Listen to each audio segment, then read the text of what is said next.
Ask yourself, what would it take for you to end a decade-plus working relationship? If you were involved in a business and creative partnership that generated massive success, but was also fraught with interpersonal stress and chaos, what would be the final straw before you called it quits? For Hollywood mega-producer Jerry Bruckheimer, it was a dead man found in the swimming pool of his friend and partner, Don Simpson. The Bruckheimer-Simpson partnership was born in 1979, when Simpson was president of production at Paramount, and Bruckheimer was hired to produce American Gigolo for the studio. Both coming from working-class families, and both having an intense passion for movies and the filmmaking business, the two men hit it off immediately. So much so that when Paramount fired Simpson from his president of production job in 1982 over concerns about his well-known drug habit, but still allowed him to remain at the studio as a producer, Simpson requested Bruckheimer join and help him guide the first production he was assigned. The movie was Flashdance, and Bruckheimer and Simpson enjoyed their first hit as co-producers. It wouldn't be the last. They followed that success with Beverly Hills Cop, Top Gun, and Beverly Hills Cop 2, three gigantic successes that cemented their reputation as two of Hollywood's most significant power players. They briefly seemed somewhat unstoppable, until they stumbled with 1990's Tom Cruise NASCAR film Days of Thunder, which did okay at the box office, but was also plagued with reports of a chaotic production, excessive spending, and which ultimately didn't make Paramount nearly as much as they hoped for. The failure sent Bruckheimer and Simpson to a new home studio, Walt Disney, and 5 years later they would finally enjoy a comeback, with the success of Dangerous Minds and Crimson Tide for Disney, as well as Bad Boys, produced for Sony, all in 1995. But by that point, their relationship was already crumbling. During their partnership, Simpson was known as the more creative of the pair, getting closely involved with the storytelling elements of the film, while Bruckheimer concentrated more on the keeping the trains running on time facets of production. For the most part, they worked well together, as evidenced by the films they made, but still, the partnership was also beset with frequent concerns and clashes regarding Simpson's overly extravagant Hollywood lifestyle. One of the problems during the Days of Thunder production had been a lawsuit in which an assistant claimed she was tasked with such unprofessional tasks as cleaning up cocaine in Simpson's office and scheduling him appointments with sex workers.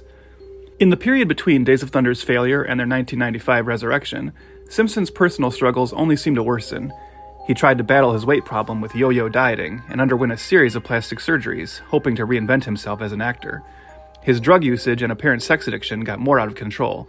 He allegedly spent up to $60,000 a month on drugs, and some sources say his frequent visits with sex workers were turning increasingly sadomasochistic. Also, he began disappearing for long stretches of time. Throughout all this, numerous associates were urging Bruckheimer to cut ties with Simpson, but while Bruckheimer was frustrated by his partner's actions, he still felt a loyalty to the man. But that changed in August of 1995 when a doctor friend of Simpson's, who had allegedly been hired to help Simpson detox, was instead found naked and dead of a drug overdose in the pool at Simpson's Bel Air mansion. Bruckheimer had finally had enough, and informed Simpson their partnership was over. The professional divorce was amicable, and they even agreed to first finish their work together on The Rock, which had already begun production. But in January of 1996, during the film's production, the 52-year-old Simpson died of a drug overdose in the bathroom of his home. An autopsy found 21 different drugs in his system at the time of death. The Rock was released, dedicated to Simpson's memory, and Bruckheimer soldiered on, without the partner with whom he had conquered Hollywood. It was nowhere near the end of his story, as he would continue to produce a number of big blockbuster hits, mostly for Disney, including both the National Treasure and Pirates of the Caribbean franchises. Ultimately, Jerry Bruckheimer became seen as a brand unto himself, arguably one of Hollywood's rare household name producers. And while he would never again deal with anything as chaotic as the final years of his partnership with Simpson, that doesn't mean there weren't still the occasional professional failures. The year is 2010, and Walt Disney Pictures are ready to launch the next big video game adaptation action franchise with Prince of Persia: The Sands of Time.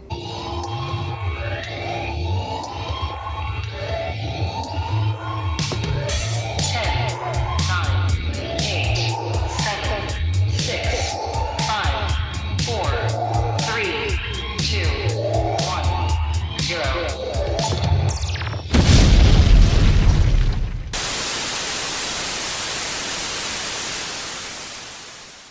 Welcome once again to Failure to Franchise, the show dedicated to some of Hollywood's most infamous mistakes, missteps, and misfires. This is Trev. And I'm the Prince of the Persian. I had a joke. One second.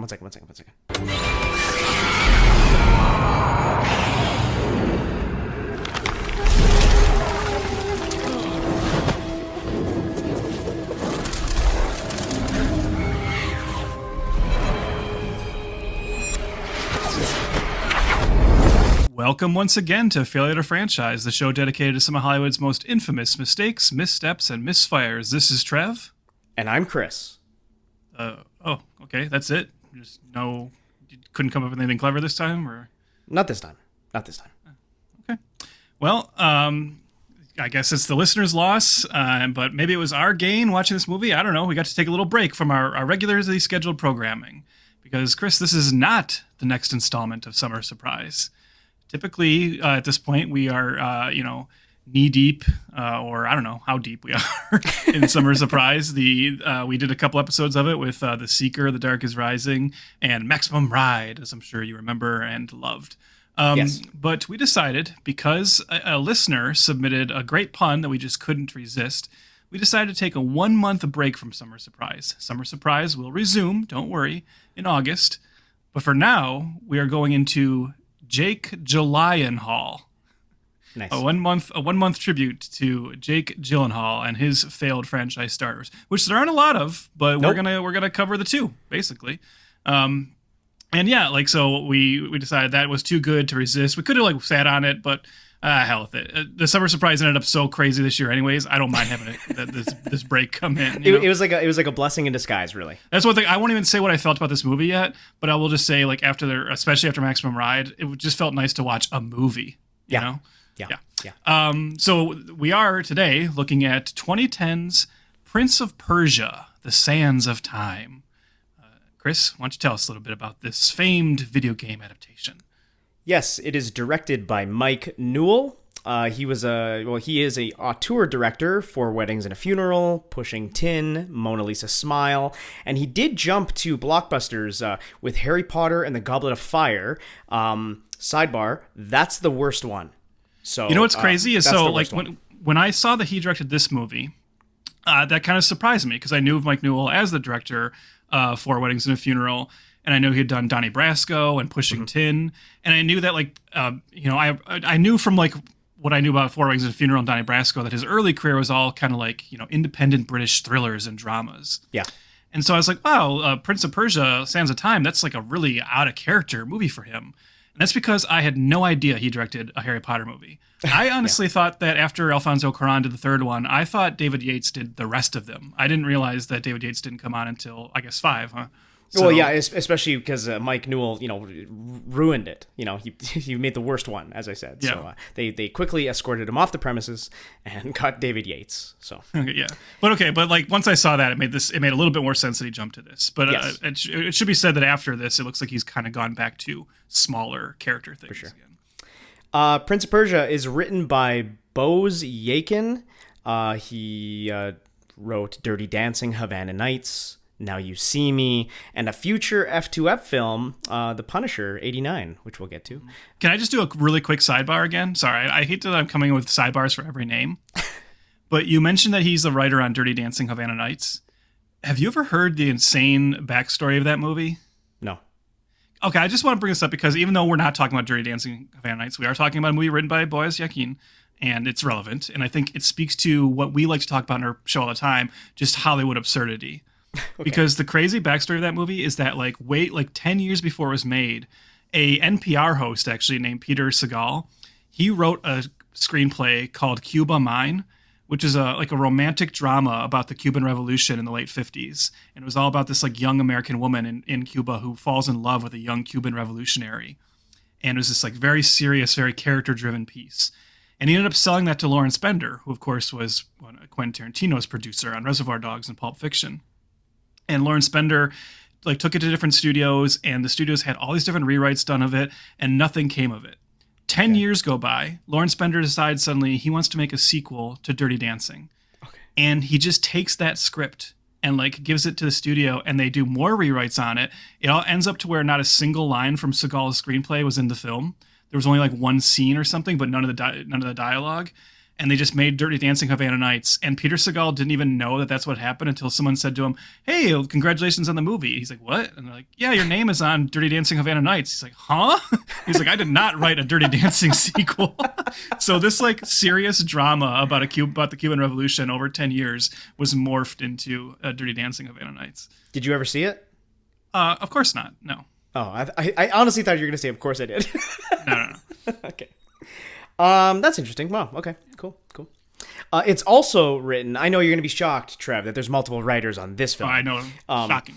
But Doug Miro and Carlo Bernard, writing partners, they went on to make Sorcerer's Apprentice for Disney, and then also the Netflix show Narcos.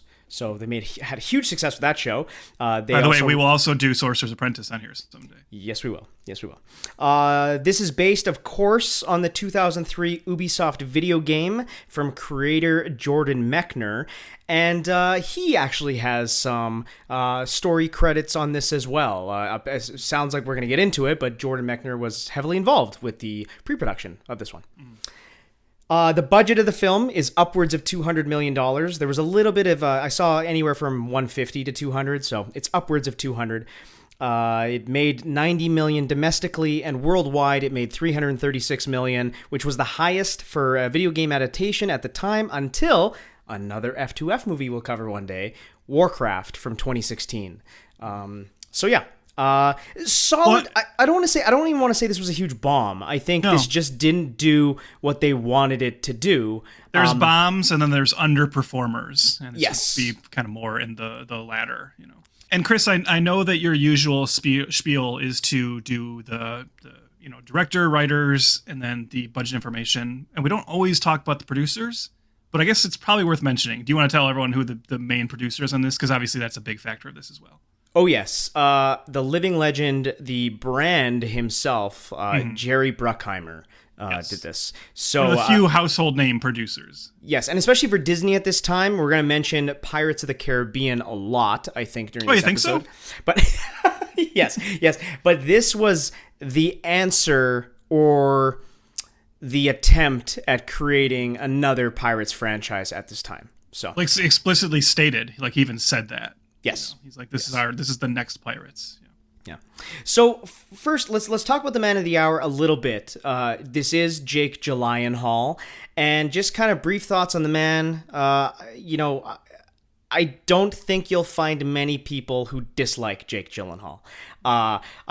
Taylor Swift. Nice. He still has her scarf, Chris. Come on. Yeah. Good pull.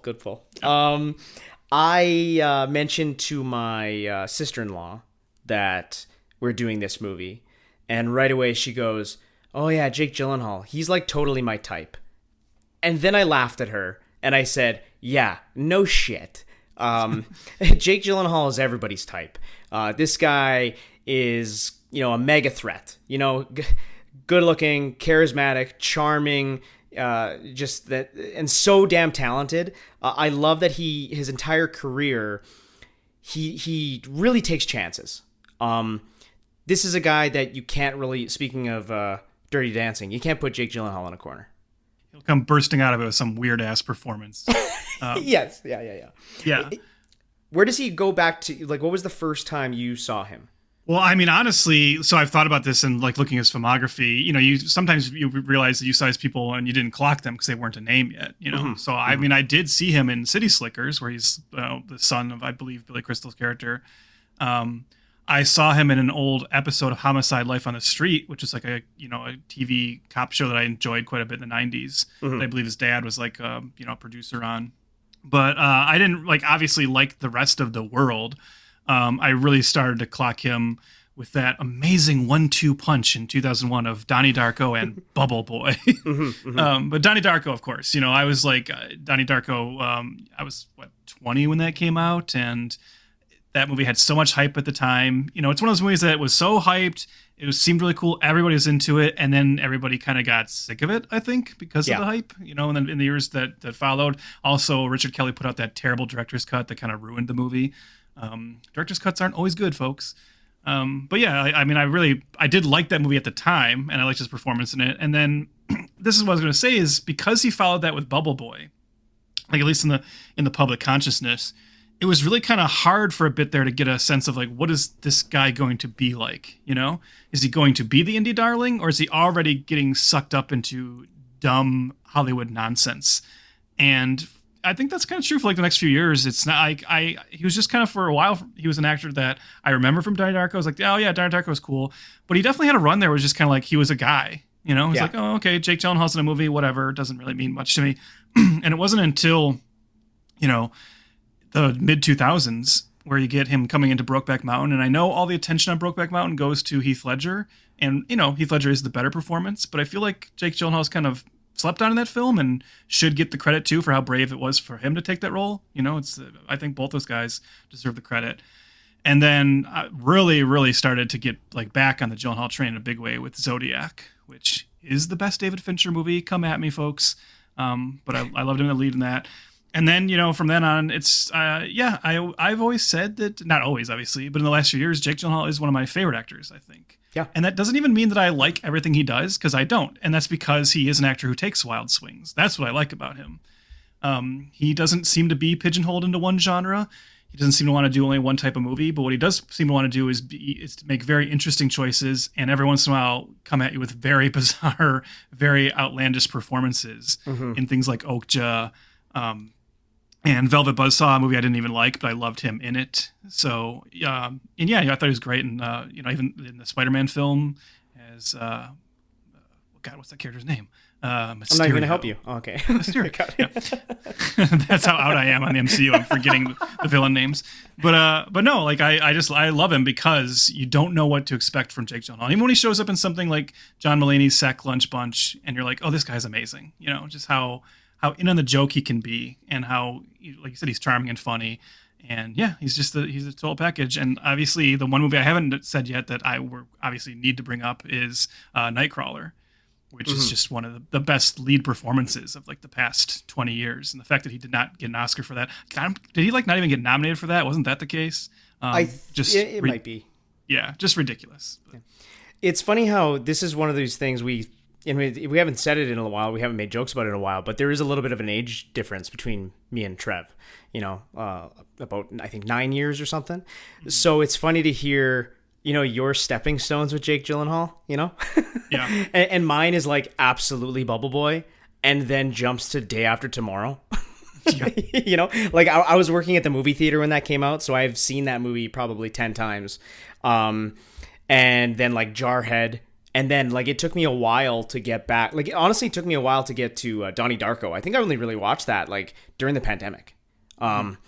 So like obviously I saw Brokeback when it had come out. I think on DVD though. But at that point, it's, Jake Gyllenhaal wasn't like you're right, he wasn't the star that he was, right? You mentioned Zodiac being David Fincher's best film. I don't know if I quite agree, but he's amazing in there. I love him in Prisoners. Prisoners was one that I was like, holy shit. This Prisoners, I think, is a movie that people really sleep on. That one, especially of the Denis Villeneuve filmography, Prisoners feels like it gets forgotten. Am I wrong about that? No, I think I definitely think you're right on that, especially in terms of like the ones that seem like they would be like more mainstream. Mm-hmm. I mean, the thing with like, both of Gyllenhaal's Denis Villeneuve movies are kind of slept on, because Enemy is also awesome. I don't know if you've seen that. Yeah, no, I have seen that. Yeah. I love just recommending people to Enemy knowing that they're eventually going to get to like the final couple seconds. Yeah. Because that's, I enjoy the whole movie, but really like that's the part that you get excited about talking to people about. Yeah. Or the movie Life. Oh man, Life in 2017. I loved Life. That was a movie that really surprised me. The Secret Venom prequel. Yes. Oh yeah, right. I forgot about that. So overall, Jake Gyllenhaal is basically what we're getting at here is he's deserving of his own month. I know we are talking about two, failures in quotation fingers here. But I think Jake Gyllenhaal is just a real talent, and the better of the Gyllenhaals. We'll never be able to link the gun to Maloney, so we won't be able to charge him. But the fact that they're trying to kill you means we're getting to them. I'm glad you're so pleased, Rachel. I'm fine, by the way. Come on, Harvey. You're Gotham's DA. You're not getting shot at. You're not doing your job right. He's like creating the kind of career that you and I always say we wish all actors would aim for. You know, Yes. he's not chasing the big blockbuster. He'll pop up in one, you know, from time to time, but he's not chasing that. He's chasing working with interesting directors and doing interesting performances. Yeah. And, you know, sometimes that hits, sometimes it doesn't. Or he's got some misses in there for sure. But I just like that he seems to just want to do good work. And I think that, and like he's more interested in like the actual merit of his career than the financial success. And he's never ever phoning it in. Take the movie that I know you didn't really quite like, but Michael Bay's Ambulance from Yeah, I loved him in 2022. He was incredible. He was like off the chain insanity incarnate. Flamingos just got here. What you want me to do with them? They came to the office? No, they're supposed to be the Turks and Caicos property. She turns 6 tomorrow. I'm gonna get in so much trouble, man. You have the elephants, you have the bouncy castle. Tommy, the clown is already there. We've gone over this so many times. Blue paint, sprayer, flamingos. No, not the flamingos! Listen, no, the blue paint comes with the spray gun.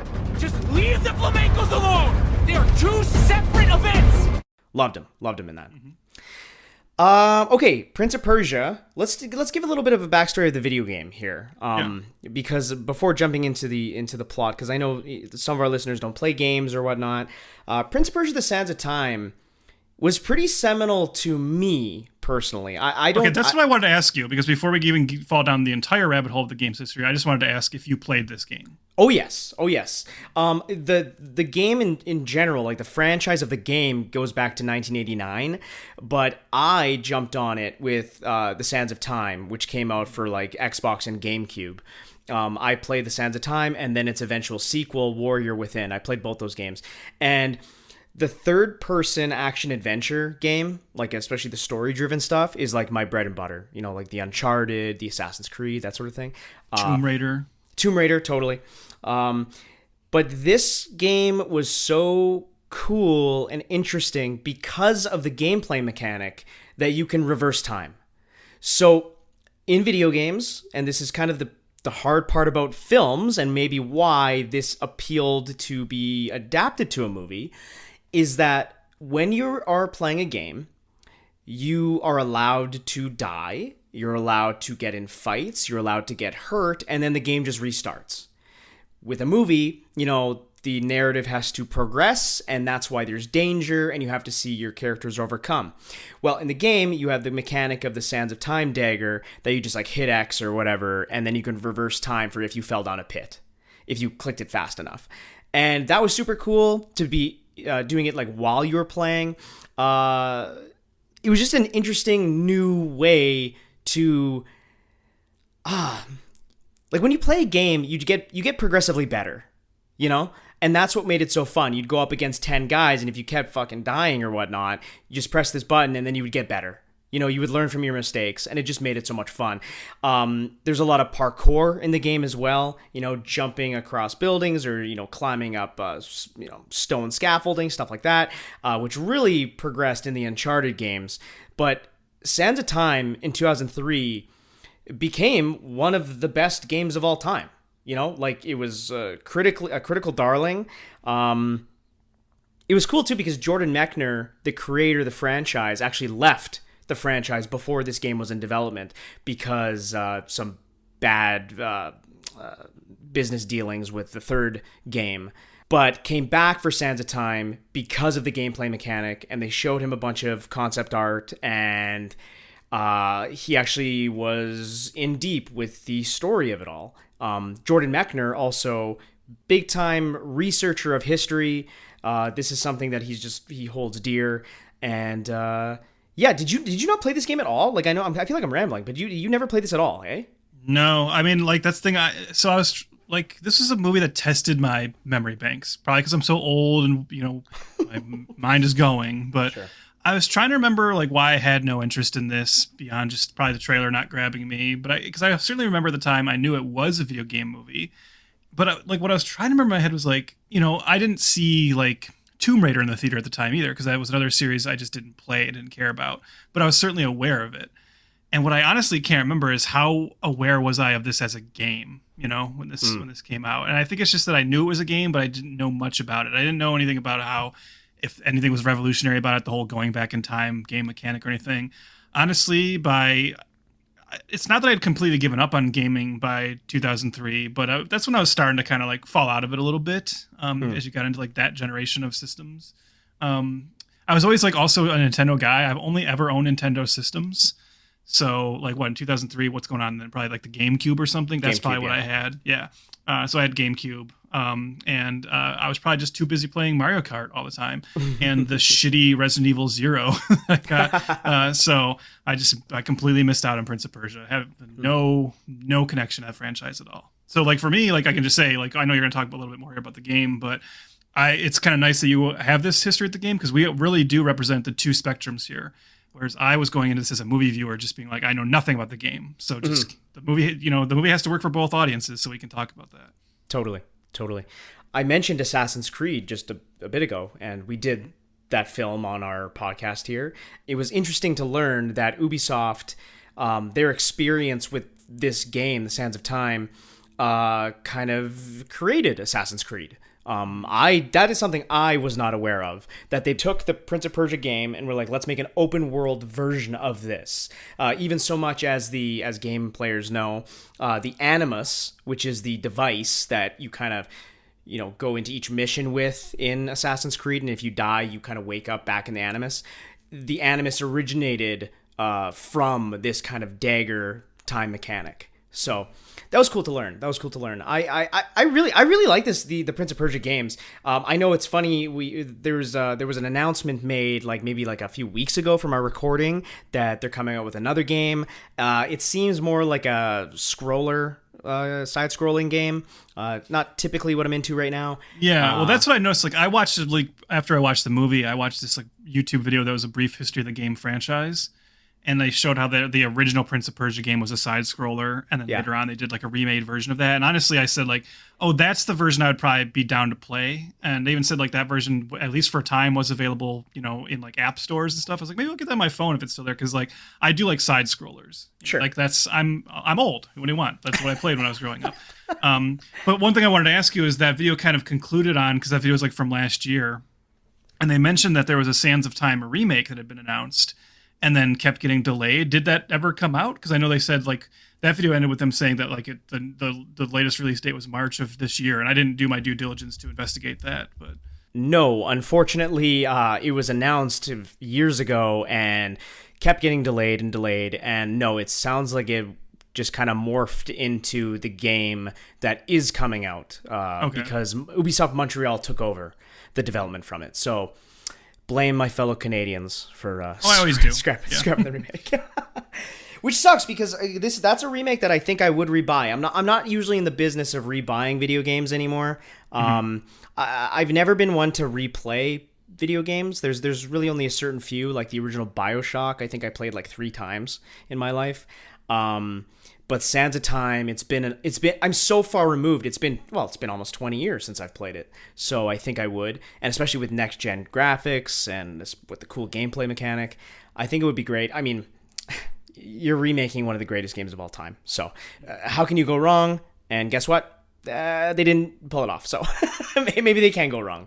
Can I ask you another question? Because you said that you also played the sequel Warrior Within, and then did you also play Two Thrones? Sorry if you said that.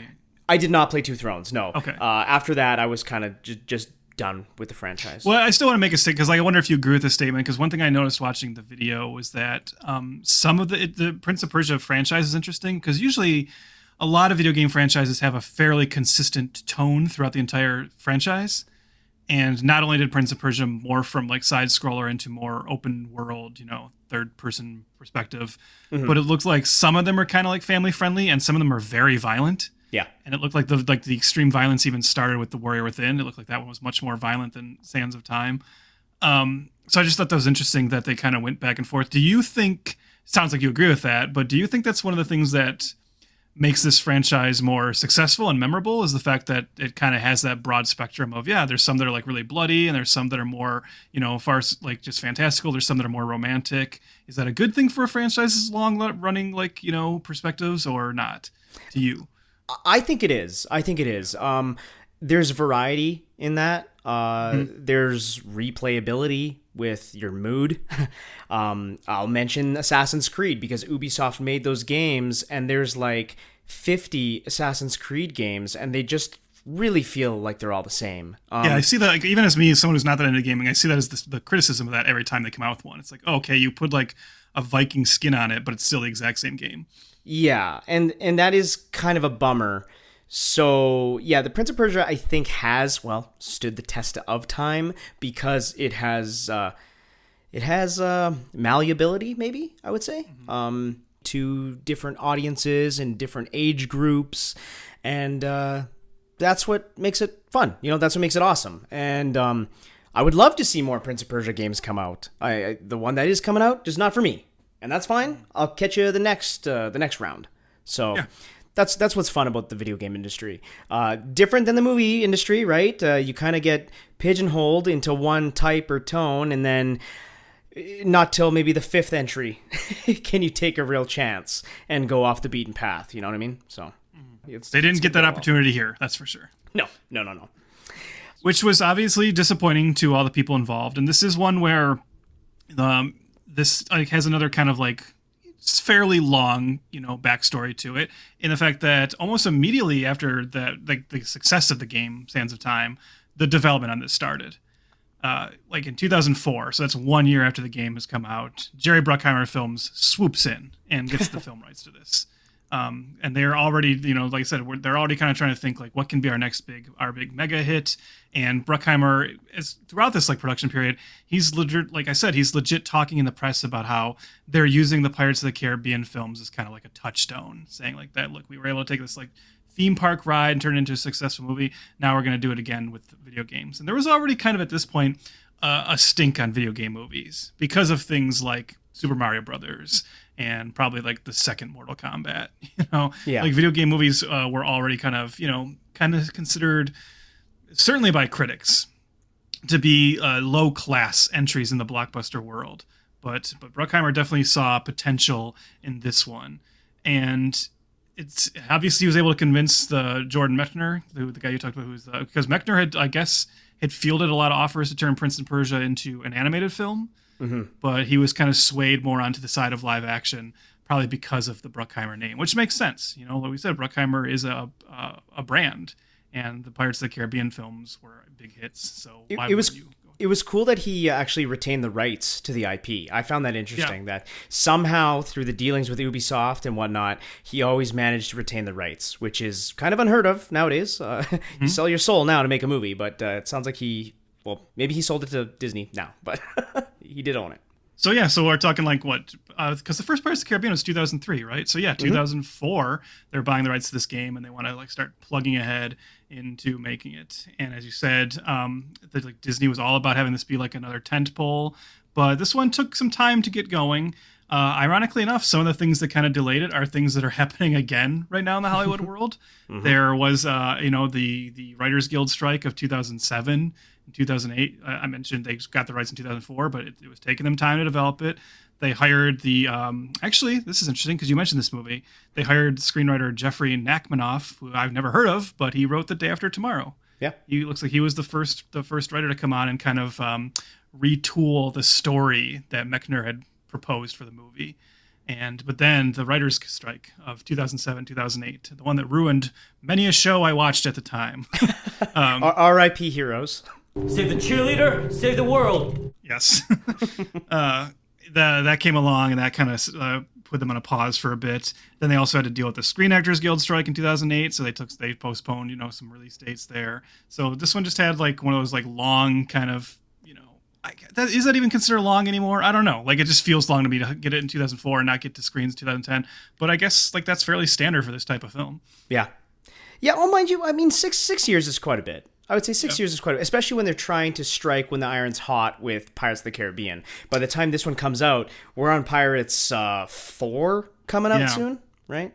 So obviously though, during all that time, they found their director, as we mentioned. They hired Mike Newell, who, you might say I can't speak to this because oddly enough, I think I've said before, of the Harry Potter franchise, I've seen 1, 2, 3, and 5.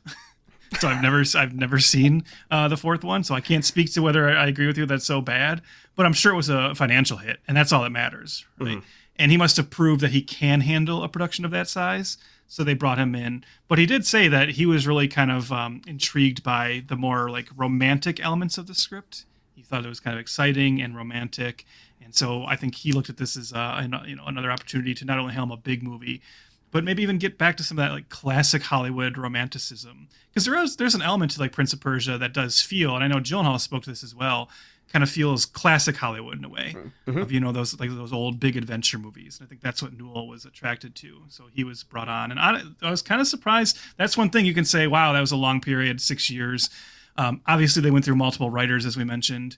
But what didn't happen is they didn't go through like a bunch of directors. They found their director, and Newell stuck with it, and he's the guy who got it to screen. That's not always the case with these movies. No, definitely not. Definitely not. And it sounds like people that were involved from the start were Jake Gyllenhaal and Gemma Arterton. It sounds like right away Disney and Mike Newell and Jerry Bruckheimer were all in for those two. I have a quote here from Newell. Yes, Jerry Bruckheimer was very generous about that. He asked who I wanted, and I told him very clearly that I had always thought about Jake Gyllenhaal. I wanted him to be American because this was a huge budget movie and the Americans deserved to see their own. At the same time, I was encouraged to cast English. I was thinking about going to Bollywood for the girl. I saw a lot of Bollywood actresses. I saw a couple of sensational Iranian actresses, an Israeli actress or two. I wanted a kind of exotic look. Then up pops Gemma Arterton from Gravesend, England, and she was the one I settled on.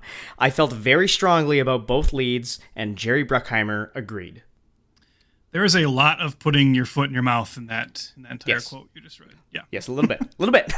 Yeah. So we're gonna talk about this, I know, more later, but you just touched on one of the other big elements of this movie in regards to the casting, of course. And you know what? Like you've mentioned Jake Gyllenhaal and Gemma Arterton. This is also the movie that proves that that time-honored saying, if Fairlight Franchise is going to do a movie that has potentially racial problematic casting, Ben Kingsley will be there. So it goes back to what I think we mentioned in our Love Guru episode, that people were so shocked that Ben Kingsley jumped into the MCU. And it really is interesting to think how many of these types of movies he had already done. Ben Kingsley's got the Oscar, but he also likes a paycheck. Oh, yeah. And I think there's something commendable about that. He's not a snooty actor. Ben Kingsley was in Uwe Boll's Blood Rain in 2005. So I the MCU thing. I just never. Yeah, like this guy likes to work. Yeah, and that's fine. I know we want to move forward, but I just still have that quote rattling around in my head of saying, like, I signed on for Prince of Persia, and I immediately knew I wanted an American actor because the American audience deserves to have their own up there. It's just quite the statement, quite the statement to throw out there to the press. Yes. Perhaps we should just get into the movie right now. For sure.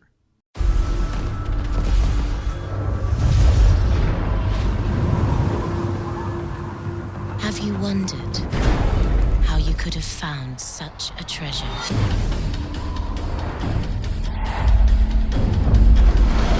The gods have a plan for you, a destiny. I've seen its power with my own eyes. Releasing the sand turns back time.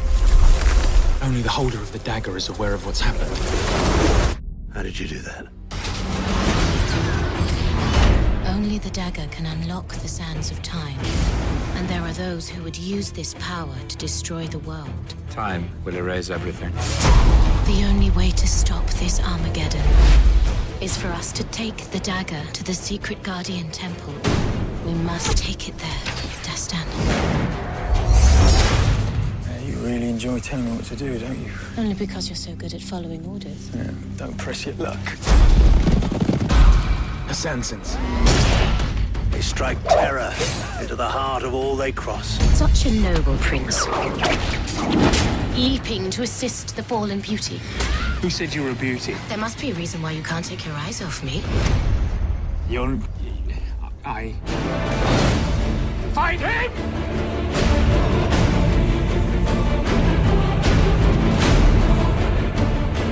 The High Temple. It's guarded created by some sort of demon. Dastan, where's the dagger? You're welcome to search me for it. You'll have to be very thorough. It's time. We have to get out of here.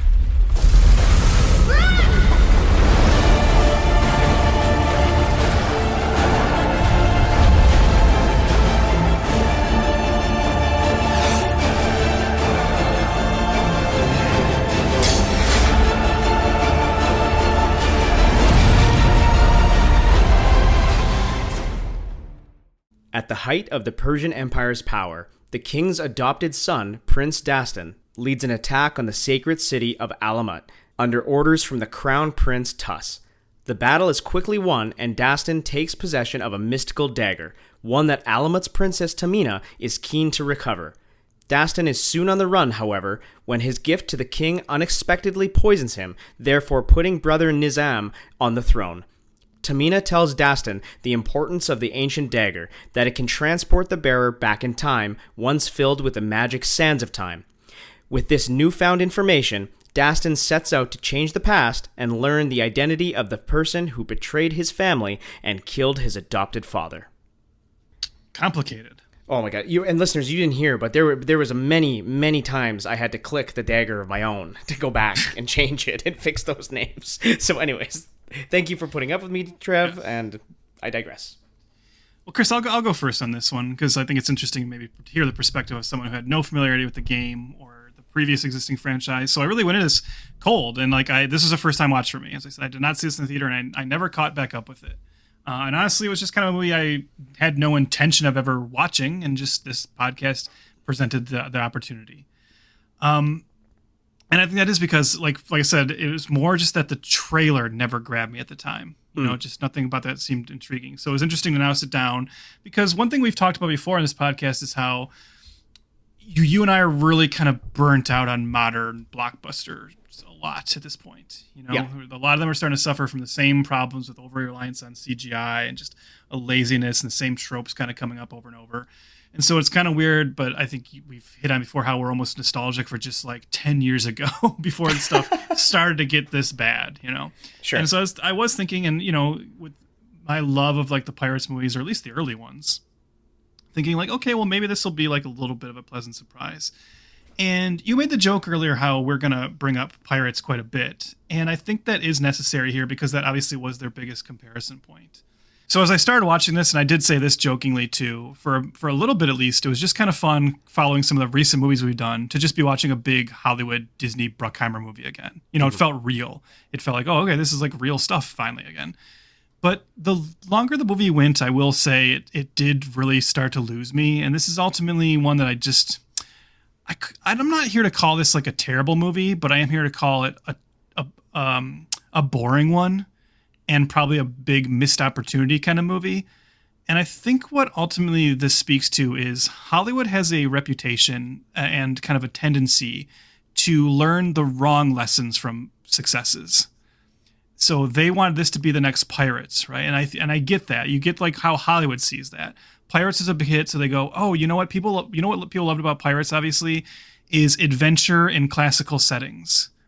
And yeah, maybe that's a small part of what people liked about Pirates, but what people really liked about Pirates was Captain Jack Sparrow. Mm-hmm. What ultimately draws people to those big blockbusters more than the setting and just the general adventure vibe are characters and performances that we can really get behind. Characters are who we fall in love with and who we remember.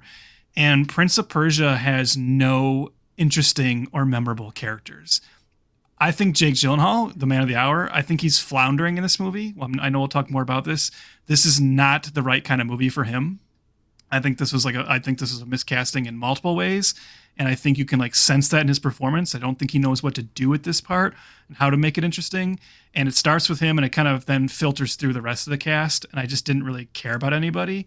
And then the last thing I'll say before handing it over to you is, for a movie that's meant to be the next Pirates and based on a video game called The Sands of Time, about the magic of time travel, not enough magic and time travel in this movie. You know, like, I think the movie just doesn't have a sense of magic in general. You can take that as a metaphor way, but even speaking literally, I was kind of shocked at how little they used that plot device, and I thought that was actually even disappointing because it was a cool idea, and you said it's like the centerpiece of the game, and it's really like kind of underutilized here. So yeah, ultimately this one was a swing and a miss for me. It's not as embarrassing or unbearable as some of the YA movies we've watched or things like that, but for this kind of big blockbuster, this was just kind of a little bit of a nothing burger for me. I definitely liked it more than you. Did you see? Now, have you seen it before? That's what I wasn't sure. No, I haven't. This is the first time I've seen it. For whatever reason, I just didn't go see it.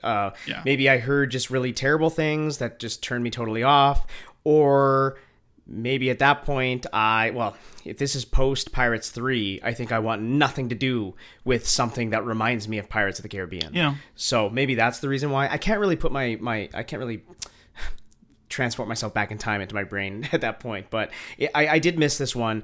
But yeah, I don't necessarily agree. I mean, first and foremost, I don't think this is a great movie at all, right? I think it's totally adequate, fair.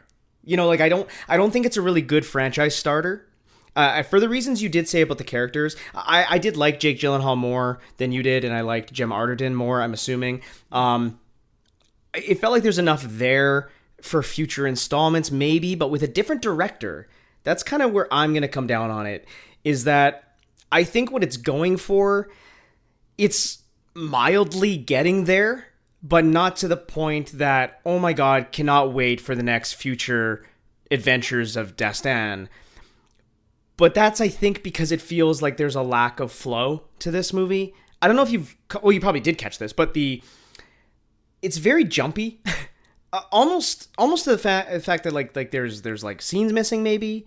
Again, we talked about how this came after 2 writer strikes, or at least one, but the threat of one.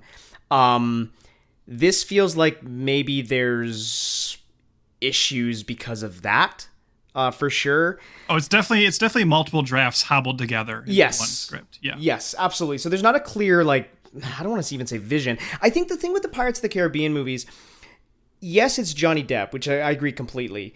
But there's also the visionary eye and deft hand of Gore Verbinski.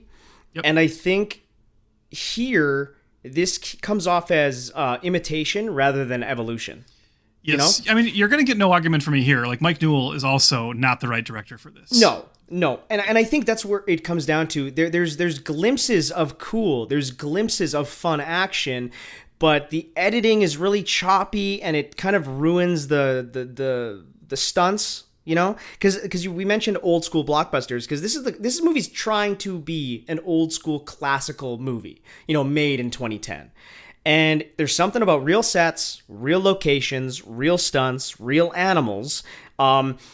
I watched a video behind the scenes of them filming in like the deserts and stuff, and it got to 100 degrees Fahrenheit every single day, and it sounded like a nightmare to make. But sometimes I love those stories because I'm like, oh man, like they persevere to at least make something, you know what I mean? Rather than shoot it in a Disney dome.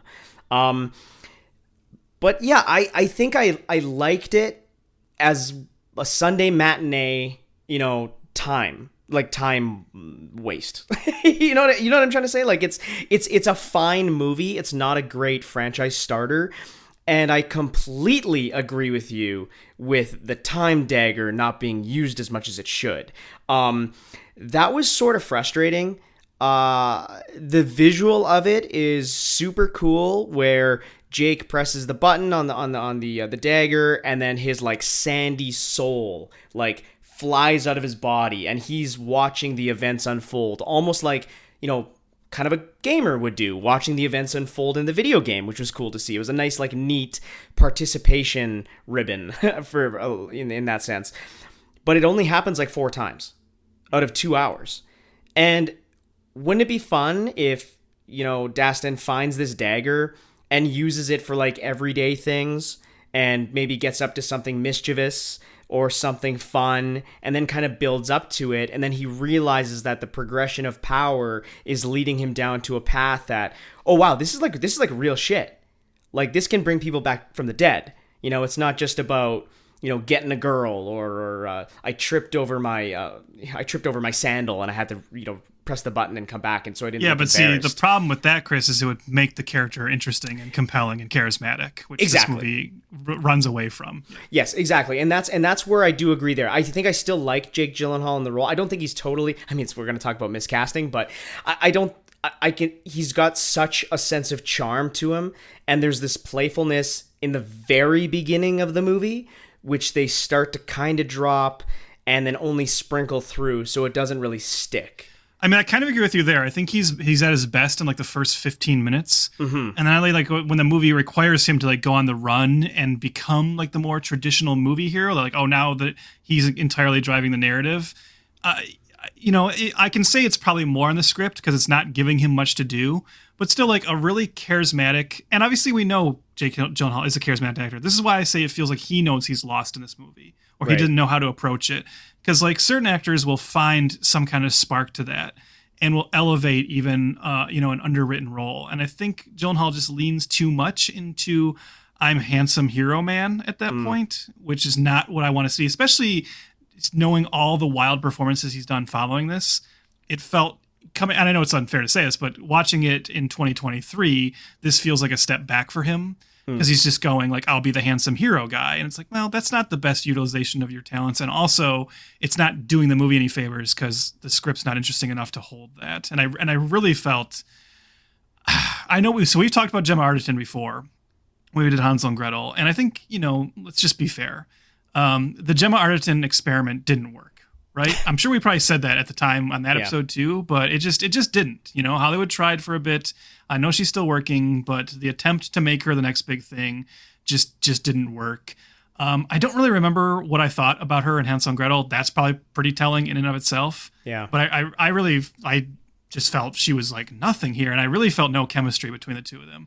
And I know I've seen like Newell compare this to like Princess Bride, but I'm sorry, this did not have like the romantic interplay or chemistry of something like Princess Bride, and I think that could have helped the movie as well. So that was kind of another place where it lost me.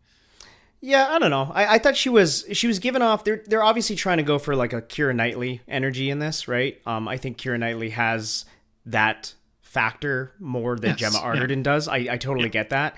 I don't know. I think the chemistry to me, I didn't buy that they were falling in love. No, but there's never. There's a sense of lust that when you watch two super attractive, beautiful people on screen together, it's almost undeniable.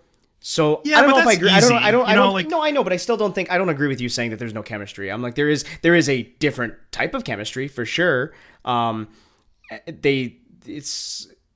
It's working in some aspect. Maybe not the aspect that you want, but a different. I think if it's just going to be lust driven like that, that's never enough for like a PG-13 Disney movie though, because they're not going to lean into that.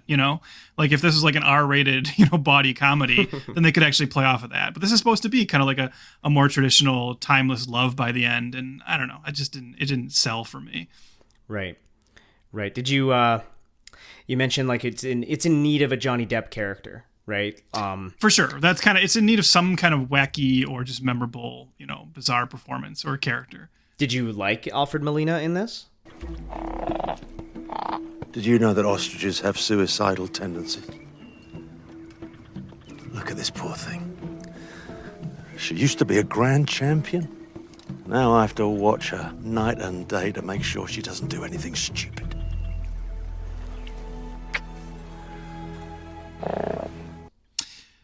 I get he's the one who's getting the closest to doing that. Mm-hmm. I think this is where I agree with you that this movie's more saddled by a script, that's not doing anyone any favors and lackluster directing, because he's bringing like a comedic energy that I should appreciate, but he's really not being given anything funny to say. Like he's just bitching about taxes the whole time. And the movie seems to think that's funnier than it really is. So I'd say no, I didn't. But if there was any character that I came close to liking, he would probably be the one. So yeah, I guess he's my MVP of the cast, even though I didn't like him. Again, I was more into him. I mean, I think there's a little bit of a bait and switch in the sense of that he seems like this, ruthless warlord that is, taking young women into sex slavery. But then it's just, no, he's getting these girls to be waitresses at his rigged ostrich races in the desert. Where they're probably still constantly sexually harassed and maybe even raped, but... Okay, well, that you made that up, but yeah, sure, it's not hinted at in the movie at all. But it's all right. I guess it's a Disney movie. You think all those guys at the illegal ostrich races are treating those waitresses with respect? Okay, that's your. then let's make fun of Aladdin then. I will. You don't like Aladdin? No, I like Aladdin because Aladdin has fun characters and performances. Yeah, I guess, I don't know. I guess I was more on this movie's wavelength when I was watching it, because Alfred Molina made me laugh. I think the ostrich suicidal tendencies joke was funny to me. I don't know, he just him creating a business in the middle of the desert to evade Persian taxes was, I don't know, it's a joke that worked for me at my age now. Maybe as a kid, I didn't really get it if I was to watch this movie, but as a kid now, I'm like, yeah, that makes sense. Yeah, I like that he kind of becomes kind of part of the crew later on, helping out. You didn't like that either? What did you like? You sound really, really, really mad, not mad at the movie, but really disheartened by it. What did you like about the movie? No, I think that's accurate. I think this was disheartening to me because, like you said, this is one of those movies where you watch it and you see every moment potential for something. And I feel like, to me, it's just a movie that's consistently missing the mark. It's trying too hard to be like the next Pirates, but I said focusing on the wrong parts of that. Just the adventure, the action. I mean, wouldn't you agree? Another thing you mentioned how it's not just the performances and the characters; it's also a certain visionary eye, and that's definitely true. And we are lacking that. You acknowledge that. Mm-hmm. We're also lacking a really memorable action set piece. You think to the sword fight between Captain Jack and Will Sparrow in the barn in the first one. Certainly the wheel sword fight in the second Pirates movie. Mm-hmm. And this has no action scene that sticks with you after the fact. It's a lot of Jake Gyllenhaal jumping, a lot of slow motion suddenly. If you ask me what I liked, I did laugh every once in a while when he would just jump from 8 feet, a jump I could make, and the movie would put it in slow motion and make this really dramatic musical sting. That made me laugh every time. A lot of very obvious Jake Gyllenhaal stunt doubles too. Did you notice that? It's quite regularly. It's definitely not Jake Gyllenhaal. I thought that was interesting because I feel like at 2010 they could have done CGI face swapping, but maybe they just didn't care. So yeah, I felt like it was missing the action. I know you asked me what I liked, but I'm sorry. I'm trying to I'm filibustering to try and think of what I did like. So you asked me if I liked the idea of him kind of getting a gang, right? And even there, I think the movie misses another fun opportunity because as I was watching the movie, I'm sure you did too. I started to kind of get ahead of the story a little bit and thinking to myself, he has these two brothers. So you mentioned in your plot synopsis, Jake Gyllenhaal's character is a prince of Persia, but he's not an actual legitimate son of the king. He was adopted by the king when he was a young boy because he was an orphan running around the city, basically just a young little thief, street urchin. And the king sees him fight off some guards and thinks he's so brave and adopts him. So he's now the third son of the king. And from what we see, he more or less gets along with his two brothers. The one that's played by Toby Kebbell doesn't seem to like him quite as much, but he really gets along with his older brother. And then he is framed for the murder of his father, and he goes on the run. His older brother gets put on the throne, and Toby Kebbell, who's, more of his rival, is on the hunt for him. And I started to think, at a certain point, oh, well, they're painting these two brothers as evil, but they're definitely, not the real bad guys. It's pretty clear who the real bad guy is. Yeah. It's... By the way, you cast Ben Kingsley as the kindly uncle that's no, he's the bad guy. Let's face it. Mm-hmm. So oh, well, they're going to have the brothers eventually realize that they were wrong in thinking their younger brother killed their father. And I was kind of expecting to see him get to team up with those brothers at a certain point and have that become the trio at the end. But right in a row, this happens 10 minutes apart. Both brothers, as soon as they find out he's telling the truth, are immediately murdered. I thought that was another that was kind of another missed opportunity. And yes, I see. I like that. I like that because it created the stakes of being now it created a reason to really deal with the time travel aspect of it. It was I liked how it went from I like that it was like both were like a nice character beat, that they became like these people are brothers. When they get a chance to talk with him, because they haven't had a chance to talk with him because he has to flee right away, and each time they get the 2 minutes to talk to their brother without any interruption, they do believe him. And I liked that, because it just adds to the family dynamic that, yeah, they've lived their entire life with this guy. So once they actually can hear them out and see evidence, especially the part when he shows the evidence to Prince Tuss, I really like that. And then him dying right away, I don't know. I felt it was like it showed mega proof of the dagger, because he Jake kills himself to show him, and I thought that was an excellent use of the time travel mechanic. You didn't like that? Again, I don't like this movie in general. That's an idea and a scene, I would say. That's probably one of the better scenes, where he kills himself in front of his brother in order to show his brother how the dagger works. I like that.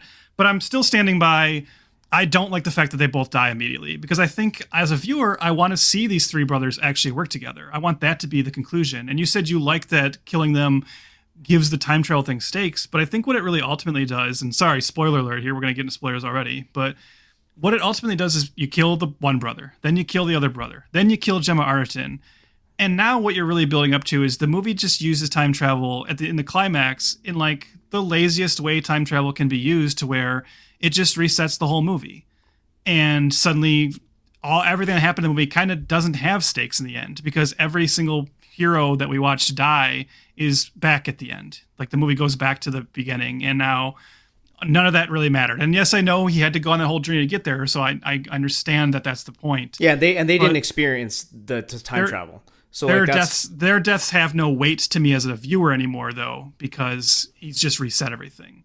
So I feel like I at least, if that's going to be the case, I wish we could at least got some like more scenes of them working together as a unit at the end. Yeah, no, I liked how it became the big action set piece, like the big CGI action set piece, then became just a down-to-earth character, relationships, dialogue saves the day at the end. I like that. I liked the reset to the very beginning. I didn't expect that to the very, very beginning of the movie. And I liked the idea of him talking it out. And again, if he could have done this with his family in the beginning, if it wasn't such a shock and like I have to run for my life, my dad was just killed and everybody thinks it's me and they're gonna arrest me and they're trying to fucking kill me, I could have prevented all this. And he goes through a journey, he goes through an arc, he knows what to do, he knows what to just get to the point right away, and he knows his mistakes and they shouldn't have taken the city. And then even when he goes to tell the princess of like, look, there's the dagger, and because she's a sworn protector of the dagger, she knows something is up. So like there's maybe even on her side, because she knows what that dagger is, she knows how it works, she has like a believability in accepting what's happening right now. I actually wanted him and I was expecting, I wonder if you were too, like I really thought she was gonna, at the very end there, she was gonna say something to reveal that actually she remembers everything. Like that's what I thought was definitely going to happen there at the end. And like honestly, if I was the one writing this movie, one of the 18 writers who worked on it, that's what I would have done at the end. I would have had that be like the last little beat to show that she is the one person who somehow, because maybe she's the protector of it or whatever, she remembers everything, which again to me would like kind of validate the rest of the movie a little bit more and make their love story feel a little bit more real. Because like honestly, at the end now, I know like whatever, you're gonna like probably roll your eyes when I say this because you don't get us hung up on this kind of stuff, but because now the movie doesn't end with, her memory is wiped of the actual journey they went on together. And even though I didn't ever really buy into it, still, it was a journey. You were setting up them falling in love over this journey. And now the end of the movie is her being given to him as like a prize. And it's like, oh, but well, like, you're going to be his wife because we say so. And she's like, okay, I guess that's fine because he's kind of handsome and he seems to know something about this knife. It's like, really? That's what we end on? Didn't feel very romantic or that's satisfying. What I mean. Because she knows of the dagger, she's got a glimmer in her eye that maybe they did have a history. Something has occurred here. And who's to say the next scene he's like, hey, by the way, let me tell you everything that happened. Yeah, sure. Well, we could have had that scene, I guess. Well, that would have been that's something that we don't need to see. That just seems just redundant, because like, of course they're gonna, hey, Trev, they're gonna go on a date. they're gonna have dinner together. They're gonna live a little bit of a life together, right? And I don't think like that's what I got from the movie right away. Was like, well, I don't have to see it. It's just but see, now the sexual politics here. He knows all this stuff about her, and she doesn't know anything about him. He's living the ultimate male fantasy. This movie's gross, Chris. This movie's written by a bunch of men. Yeah, you can die on that vine. Yeah, no, I think I don't know. I thought you were gonna like the ending becoming about dialogue. Like it was just it. No. And I'll tell you why I don't, because you said the thing where, okay, so I'm going to go through step by step, because you said you liked that the big CGI, climax at the end turns into just dialogue. So first of all, let's address how bad the CGI element of that is. The whole final battle, first of all, getting into the temple just turns into the same. For 2010, it's fine. Yes, but it was still the same CGI gobbledygook. You know what came to mind while I was watching this movie during that sequence? Was I started thinking about Indiana Jones and The Last Crusade, and how at the climax of Indiana Jones and The Last Crusade, because I know you're right, it's 2010, so we're giving it a little bit more of an allowance. But Indiana Jones and The Last Crusade, obviously ends with them having to go into this temple and get to the chamber where the different grails are. And there's that great sequence where they have to this whole group has to beat the puzzles. And I always think of the scene where they have to step across the stones that they have to spell out the name of God, and those blades come through, and it's all done practically, and it's just so low stakes. Not low stakes, it's just so little scale in terms of the filmmaking, and it's just so much more effective and so much more thrilling than these huge gigantic CGI climaxes we get now. And honestly, when Jake Gyllenhaal was going into the temple in this, and suddenly everything started falling apart for no reason, right? It's just like they wanted to have a big action scene where it's like, oh my God, he's got to jump on these bridges and the walls are collapsing. What it reminded me of is the similar sequences like that in Smaug's cavern in the Hobbit movies, where it's just that whole sequence with the gold refinery and everything in the Smaug sequence. It's that's what that was thinking of. It's this is just action for the sake of CGI action, and it's not exciting. And I'll push back there, because the Hobbit was the Hobbit was based on something totally different. This is based on a video game, so you have to add some video game elements to it. And this is where maybe my gaming knowledge comes back in, where when he is running around and parkouring around and jumping from stones to stones and doing flips and all this other stuff. I mean, sorry, but that's the gameplay of the game. So that's what we look for. That was a big problem with the Assassin's Creed. Well, hold on. That was a big problem with the Assassin's Creed movie, because it didn't do that ever. It didn't do it enough. There was no added game element, that it was just a boring slog. And at least in this one, it gives you some semblance of the video game that you paid money to come see in live action. So does it come off as a big CGI thing? Yeah, but also the game has it has big action set pieces too, and that is okay with me to watch in this context versus Indiana Jones and The Last Crusade. Okay, but we did acknowledge earlier, remember I said that I'm coming in as the different kind of audience member, and for this movie to really reach the kind of audience they want it to be, it has to speak to both audiences. And so if you're saying that sequence only works because you as a video game fan goes, oh, this kind of reminds me of the video game, well, that's not going to do anything for me. So I'm just watching one CGI sprite jump around with a bunch of other CGI sprites around it. Yep. And it's not exciting. And that's this you saying that scene has to be in there because they need more scenes like the video game kind of goes back to the discussion that surrounds all these movies about this is maybe why video game movies tend not to work and why they don't always translate well, because people like playing that. It's very fun to do that when you're the one controlling Jake Gyllenhaal, I agree. But when you're just watching him do it, at that point, especially in the movie, I'm kind of like, I know he's going to survive this. Can we kind of just get to the point? And then the point I'm waiting to get to is him and Ben Kingsley stabbing a rock, and having a big energy beam come out of it. We both love superhero movies, and they're all going to win too. So it's I get what you're saying, but they're all going to win too. So why have movies? Why have movies? But you can say that. But the sequences here, and this, I don't know. You're using the 2010 defense. I can only tell you how I felt as a viewer today. This sequence here is exactly the part that you and I now criticize in all the superhero movies too, which we do like, but it's the part where we get exhausted with them and say, oh my God, just another one of these battles at the end or whatever. So I just felt I still felt that same kind of exhaustion here. I guess, but like I said, it's hard for, I don't want to say, hey, when we watch these movies, we should probably try to put our minds in when they were made. But, we wouldn't have had that exhaustion back in 2010 because we were watching every single MCU movie and going to them every Thursday night and talking about them endlessly. And like now, yes, 30 movies and 17 shows and all this other stuff. Yes, it's overwhelming. But back then, I mean, this wasn't commonplace.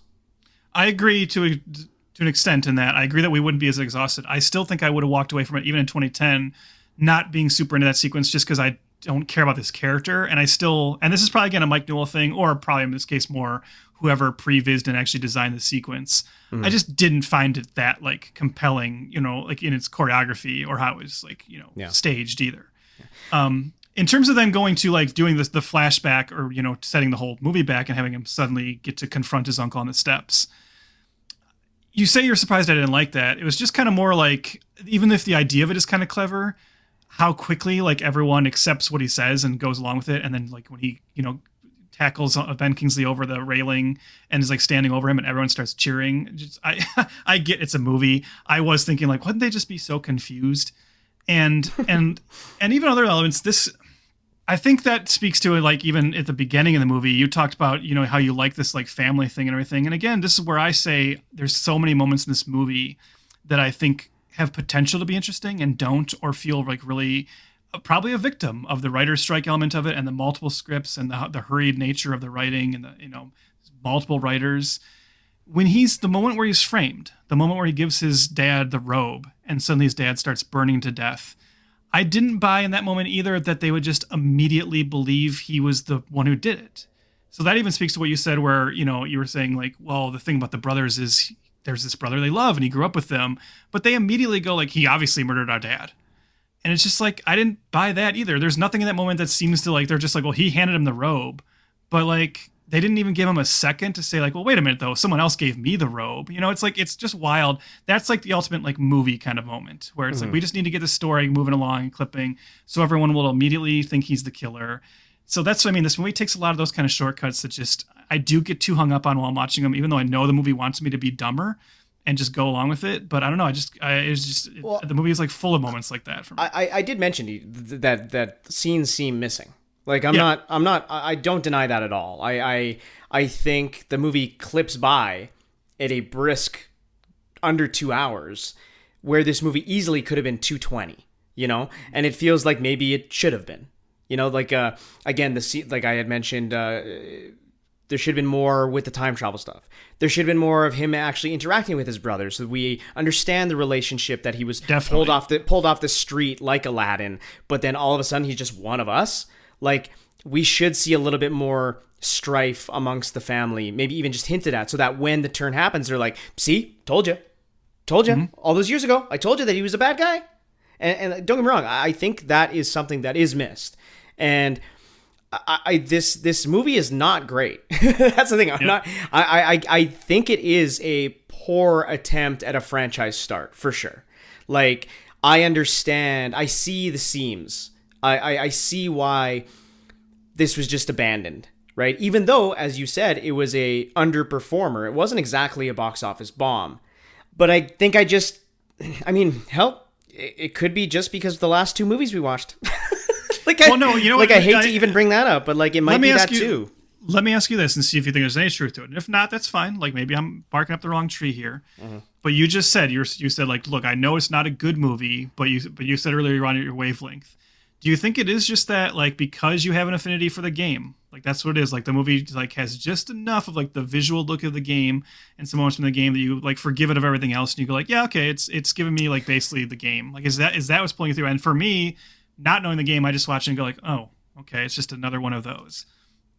Maybe partly because it is still a different tone than the game. The games are much more serious.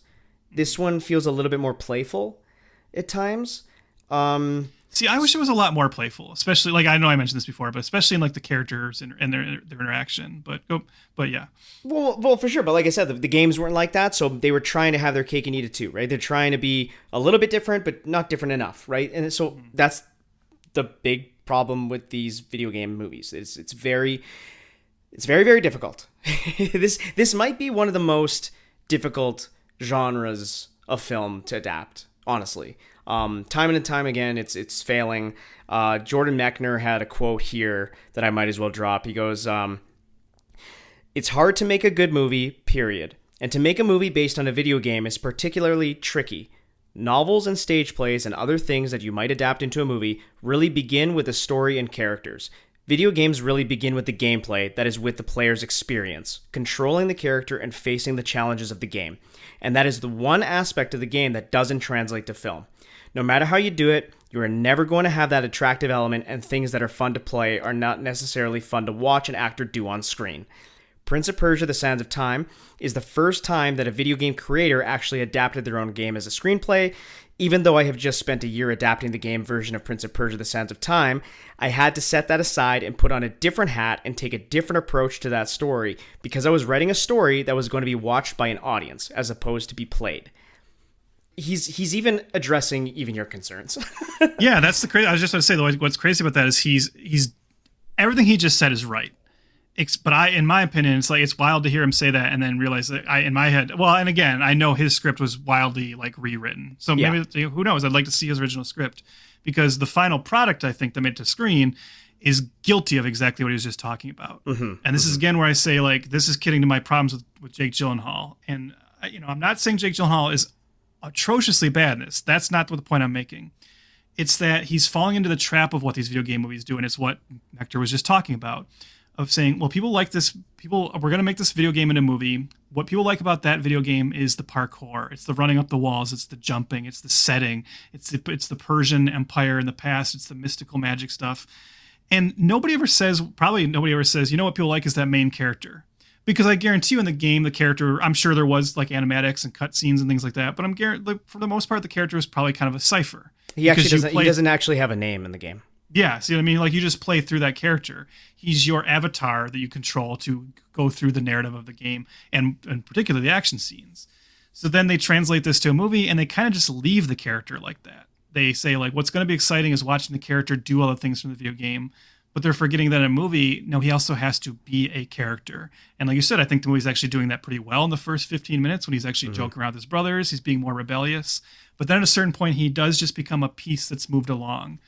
And I think what could have saved it, and this is where I think Jake Gyllenhaal this is why I say I feel like he was lost. I say that because I know what he did after this and what he can do. And I think in this case, because Jake Gyllenhaal's even said that in retrospect, he thinks this was the wrong choice for him. This is not the right kind of movie he should have done. And I think he felt like he just had to play this as a stock action hero. And imagine the same movie, but with Jake Gyllenhaal bringing an Okja kind of performance to it, or or being as manic as he was in Nightcrawler. Now you can say that wouldn't fit, but just imagine how much more interesting it would be. And honestly, when you make those kind of crazy risks that seem like they won't fit on paper, that's how you get a Captain Jack Sparrow. Remember the stories about the Disney executives coming to set and freaking out and wanting to fire him, and then being proven wrong later? I just wish Jake Gyllenhaal just cut loose and said, you know what, I'm going to play this guy as a total weirdo. I'm going to play him like a spaz. And then I actually think this movie would really be helped by that. I agree, because in the very beginning, there's a playful energy and personality to him, almost like he's a reckless youngster, you asked what I like. Actually, I just remember the best action sequence in the whole movie, and the best stuff is just is when he leads that initial when he takes his men and leads the secret assault on the side of Alamet. That stuff's all great, it's really that's well done. He's more fun in that. More of him like that and more action like that. I agree. I think I just fall on the side of this was a fine Sunday matinee thing. It's inoffensive, maybe almost too inoffensive for you. Yeah, I think that's what it is. I think you're right that it's inoffensive, but I think this is falling into my least favorite kind of movie, where it's it's not even bad enough to be ha ha ha ha. It's with Maximum Ride was atrocious, but I was that was fascinating. I don't think this is fascinating. I think this is just by the numbers, passionless Hollywood filmmaking. Yeah. Speaking of Hollywood filmmaking, okay, and classical Hollywood epics, and English actors being cast in roles of such nature. Yes. We should at least button up this episode talking a little bit about the whitewashing controversy that was surrounding this movie. Earlier in my quote from Mike Newell, he kind of put his foot in his mouth talking about how American actors should be in this film. I don't want to rush to his defense, because that's not what I'm doing.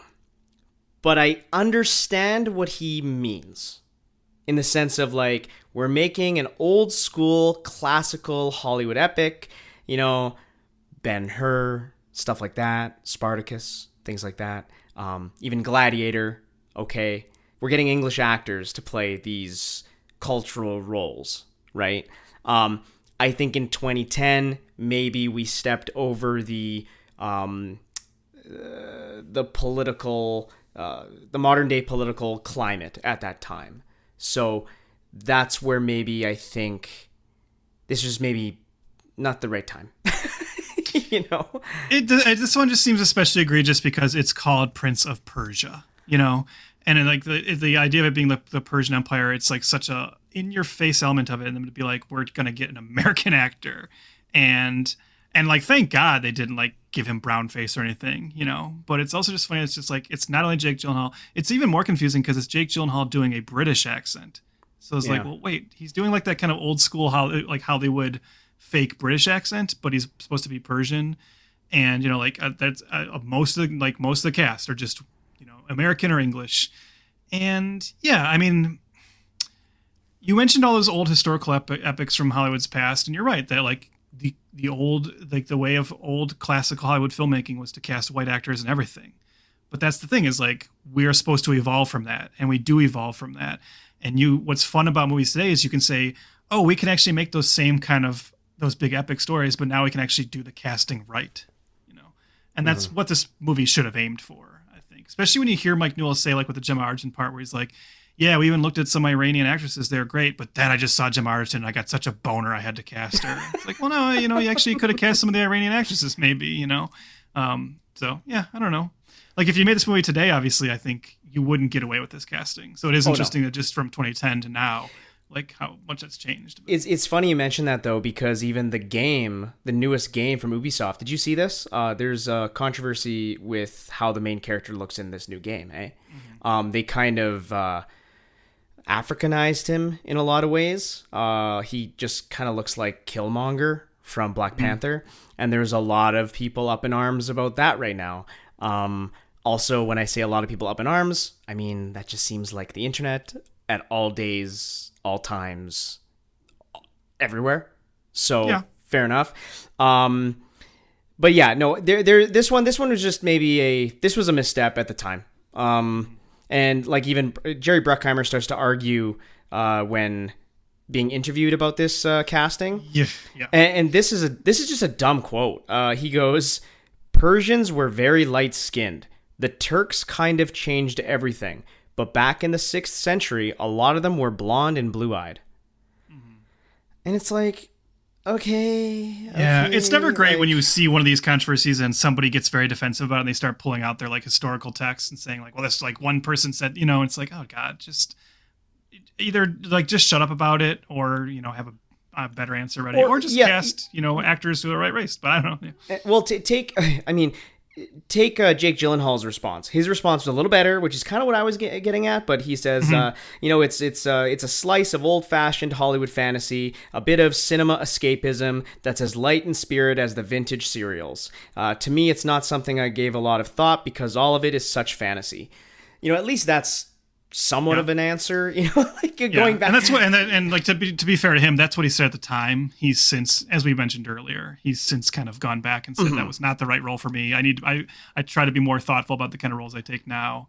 And I think he's speaking to two elements there. Like I said, I think he's speaking to the whitewashing element and also just being the lead in the kind of big nondescript blockbuster like this. Totally. Yeah. I don't think Jake Gyllenhaal today would take this role. No. For multiple reasons. No, definitely not. But they did get that one actor, brother Tuss, his older brother, who was kind of amazing in that he was essentially, if you take Karl Urban, Simon Pegg, and Michael Sheen and throw them into a blender, you get that human being. Yeah. Mm-hmm. Yeah, the moment I saw him, I was like, that's not Karl Urban. We should say the actor's Richard Coyle.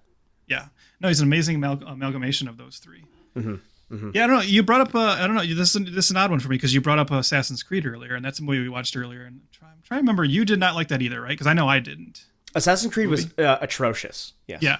Yeah. And it's funny because, like, I agree. But then I remember, like, one of the more confounding things about that movie was how it was trying to be like a weird art film. At the same time, it was trying to be like a, video game blockbuster. And I thought that was so dumb and misguided. And I don't get me wrong, I still do think that. But yeah. I almost feel like, was I too harsh on it? Because at least it was trying something. And that's the thing, is like you said, and this probably does go back to the Mike Newell of it and definitely the screenplay of it. This just doesn't really feel like it's trying to do anything interesting. It really does just feel like they're like, well, people like this IP, people like the Pirates movies, we can just make another one of those. Yeah. And it's funny because we keep bringing up Pirates, but we didn't even bring up another obvious like comparison is like the Mummy films. This is kind of in the same wheelhouse. And again, just think about how much more lively and entertaining the characters were in that. How much more charisma Brendan Fraser was bringing to that. How much more chemistry there was with Fraser and Weiss than there was with Gyllenhaal and Arterton. So I don't know. Yeah, I think a conversation like this just kind of puts into perspective just what makes a classic a classic. You know what I mean? Like Prince of Persia is a movie that happened, while The Mummy and Last Crusade, as you said, they stood the test of time. Like they are classics for a reason. And same with Pirates of the Caribbean, especially number 1. But it's lightning in a bottle is a real thing, and Hollywood does try to chase that lightning in a bottle constantly without fail. And if it wasn't for that, we wouldn't be able to talk as much as we do together. And it's like, I think sometimes I got to compartmentalize a little bit and contextualize and be like, you know what? This one, after the 1-2 punch of The Seeker and Maximum Ride, I was just more open to it, maybe. Yeah. And I know I got to put on, a little bit more of an objective hat at the same time, which I think I have at some points for sure during the conversation. But I think I was entertained by it, and at this point, I was like, just entertain me for a while, please, and not make me want to gouge my eyes out. It's tough because like I kind of get what you're saying, but what I try to do when I watch one of these, and I don't know if you do this as well, but because you can say like, well, I watched this and like, unlike the previous few, this didn't make me want to kill myself. It's like, okay, but like these are movies that we have to watch, right? Sure. So to me, I don't want the ultimate, line here to be, I was forced to watch this movie. Was it entertaining enough because of that? Sure. The real question should be, was this a movie I would actually want to watch even if I didn't do this podcast? Or is it a movie that I would be satisfied with while watching if I didn't have this podcast? And for me, the answer on this one is no. And again, not even because it's like atrociously bad, but just because if I wanted to watch a movie of this kind, there's so many better ones to watch. Right. There's nothing in this movie elevates it to the point of where you go like, okay, there are ones that have better action, but this one has a really good character. Or this movie has like like the characters aren't great, but there's an incredible action sequence. There's like not one of those elements here. So for me, it was just kind of a flat line. They really should have used the fucking Sands of Time more. That's the most baffling. I kind of blew by that. I only said that once, but yeah, actually, even for everything I just said, like if the Gyllenhaal character was the same, the action sequences weren't great. If they used that thing more often, because that's the hook, right? Like it would have been cool, and like used it for like different lengths of time, where he goes back and redoes a whole battle. And like you said, I loved your idea of even just in the beginning, like he fucking like accidentally spills some water on someone, and he like wastes some of the sand on that. You know, like you should have showed the whole gamut of it. Yeah, that's what's so strange about the mechanic. It's just that was my most disappointing thing out of all of it. It was cool when it happened for all 4 times, but there's a 2-hour movie I'm watching, and it has the dagger's name in the goddamn title. So yeah, I will say I would have watched a sequel. I think I would have asked for a different director. I don't think not that I'm trying to lay the blame all on him, I'm really not. But I think Mike Newell is kind of one of those, when it comes to blockbusters, he's a journeyman's director. He's point the camera here, get the shot done, come in under budget, please, and he will. But I think for a movie like Prince of Persia, you need a Gore Verbinski. You really do need that eye, the guy who thinks up crazy action scenes. Like he would have used the damn dagger 10 times. I still think I like Gyllenhaal more than you did, and I think I would have watched more adventures with him because he's just such a likable presence. But in a different director's hands, perhaps there's more there. Because he has it. He has it in him. You know? Like, Jake rarely misses, you know, personally. You know what I mean? Like, it's usually not falling on him. That's what I'd say. Yeah, I don't know. I don't know that I would have rushed to a sequel myself, but I hear you. I mean, like with a better director and, you know, a better script, but you could say that for anything, you know? Yeah. Like that's, yeah, you're right. I would watch a sequel if it was a much better movie. Well, I don't know if I said that. I think I still like the players and the pieces, but I think somebody with a little bit more of a creative eye, with Bruckheimer behind him as well. And this isn't even, to be fair, I don't even think we're not trying to like slam on Mike Newell either. Sometimes just the wrong director is given the wrong project. Mm-hmm. I think you look at his filmography, and there's a very particular kind of movie that Mike Newell obviously excels at and should be doing. Like, I love Donnie Brasco. I think Four Weddings and a Funeral, for what it is very, very successful. He's got obviously a very great, you know, connection to these kind of smaller pieces. Then, according to you give him Harry Potter. According to me, you give him this, and suddenly he's out of his element. Mm-hmm. So let's stop. We don't have to snatch up all the guys. I'll just say guys because it's mostly guys directing movies, unfortunately. But we don't have to snap up every like director of small, you know, mid-budget movies and try to give them one of these. Let them make the movies they're better at, and let's leave these to the Gore Verbinskis of the world and the James Camerons of the world. I really want you to go back and watch Goblet of Fire. Out of context. Just watch, please. Just throw on the fourth one. I need you to see it. I'm not giving that turf any more of my time. It's funny because I every once in a while I do think about rewatching the movies. I like the movies, and I like the IP, but I will never rewatch Goblet of Fire. The last rewatch I did of the whole series was years ago, and I think I vowed in my Letterboxd review that this is the final time. I will just skip it. I will just skip it. I don't even think I planned it that way. I saw 1 and 2 and like wasn't very impressed with them. Saw the third one, thought it was actually pretty good because, you know, Karan is a good director.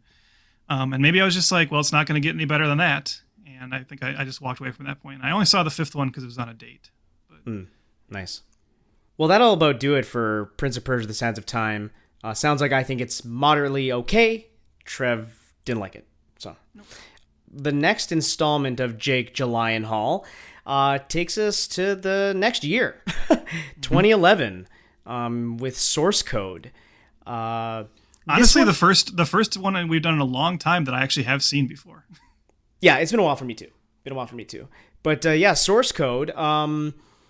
We learned a little late in the game that there was talk of sequels and development of sequels and this and that. So this one might side on the air of maybe us cheating a little bit, but there is If anyone's questioning this, we will, and I'm sure we'll bring this up again next episode.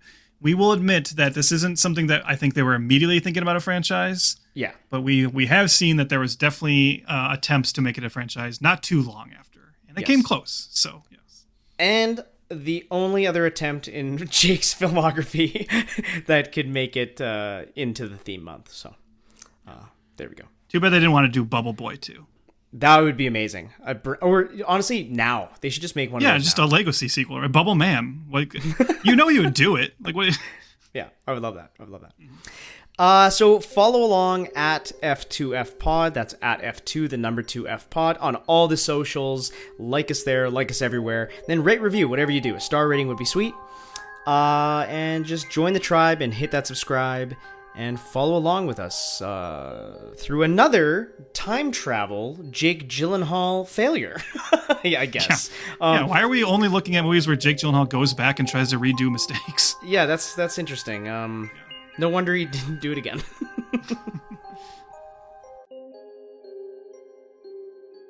I forgot to talk about the other part that made me laugh in a bad way. Was the fight between the African character and the assassin, where they're just like throwing knives at each other for like 5 minutes. Funny because they're like, well, it's guarded by this guy, and nobody can get within, he dies if you get within 20 feet of him. He's like, well, some people don't have to get that close. But then he goes up there by himself and fights him and grabs the knife and throws it out the window and it just lands right by them. Mm-hmm. But I was just thinking, like, wouldn't the actual plan be he goes up there and fights the guy, and then another person goes up and grabs the knife. Like, yeah. That's what you... yeah. Seems kind of obvious to me, but... How badly did that casting want Jaimin Hansu for that? Oh, I know. For sure. Couldn't get him. For the one movie that he says no to. It's Prince of Persia.